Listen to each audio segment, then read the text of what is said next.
August 29th, 1997 was supposed to be Judgment Day.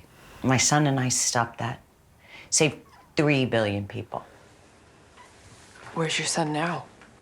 Skynet had sent several Terminators to hunt him. One finally caught up with us and carried out orders from a future that never happened.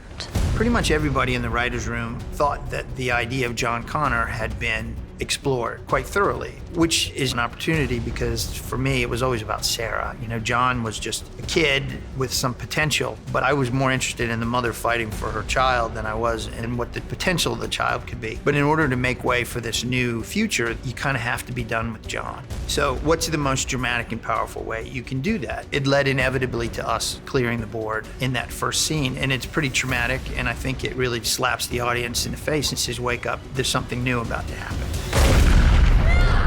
The opening of the movie, we have a sequence where we essentially are back in time. We see young versions of the principal characters, and it's by far the hardest work we've done on digital humans. It's unbelievably difficult. ILM is working with a process where they're doing some facial tracking that they can actually apply to their models, and they're really pushing the boundaries to try to make that look as photoreal and believable for the audience as possible. And it's going to be difficult because everybody has been watching these movies for years and years and years, so we have to be spot on to really nail that sequence.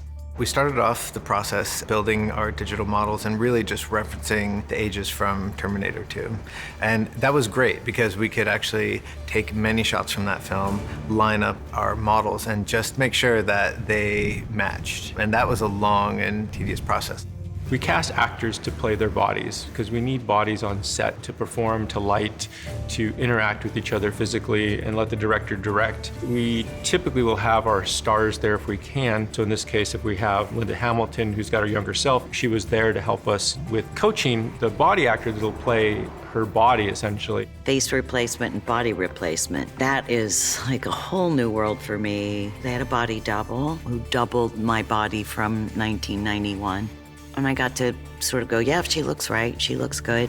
From Linda's perspective, you know, we get her performance and she delivers the lines, and then we use her to drive her younger self.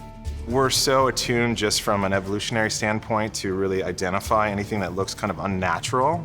And we know in our minds, right, there's no way that we could have physically captured young Linda or Eddie. And so it's that kind of uncanny valley that really is hard to close the gap. But as each movie does it, it's becoming progressively better and better. And I feel like we've taken a leap on this one, and it looks great.